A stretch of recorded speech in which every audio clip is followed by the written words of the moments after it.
तुम संघर्ष करो, तुम संघर्ष करो. सरकारचं करायचं काय, सरकारचं करायचं काय. ओबीसी एकजुटीचा विजय असो, ओबीसी एकजुटीचा विजय असो. या ठिकाणी होळी करण्यात आलेली आहे. नेमकं काय मागण्या आहेत, ओबीसीच्या माध्यमातून घोषणाबाजी देखील करण्यात आलेली आहे. झुंडशाहीच्या जोरावर आपल्या मनमानीवर सरकारला दबाव आणून चुकीच्या पद्धतीने कालचा जो GR काढण्यात आलेला आहे, त्या GRची आम्ही या ठिकाणी होळी केलेली आहे. परवाच आदरणीय आमचे नेते भुजबळ साहेब यांनी मीटिंग घेतली, सर्व ओबीसी समाजातील प्रमुख त्या ठिकाणी बोलवले.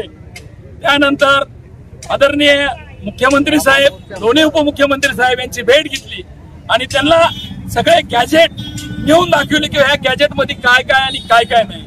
परंतु हे सरकार कुठेतरी झुंडशाहीच्या प्रेशरला बळी पडून कालचा हा GR त्यांनी काढलेला आहे.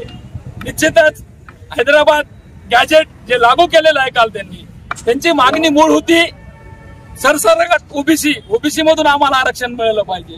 त्यांची दुसरी मागणी होती सगळ्या सोयऱ्यांची.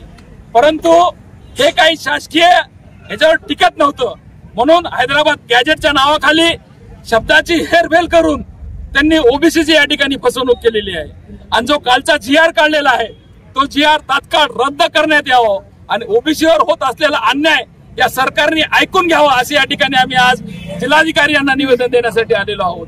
जो हैदराबाद गॅजेट त्यांच्या खालच्या 4 ओळी आपण वाचा, तो मसुदा पूर्ण गोल गोल बनवलेला आहे. परंतु एखाद्या गावात जर एक नोंद सापडली आणि त्या नोंदीच्या आधारे जर त्यांनी सांगितलं की आम्ही याला ओळखतो, या नातेवाईक आहे, तर संपूर्ण याला ते दिल्या जाणार आहे. आज मराठा समाजाला वेगळं आरक्षण शैक्षणिक सामाजिक दृष्ट्या नोकरीच्या दृष्टिकोनातून 10% EWC दिलेलं होतं.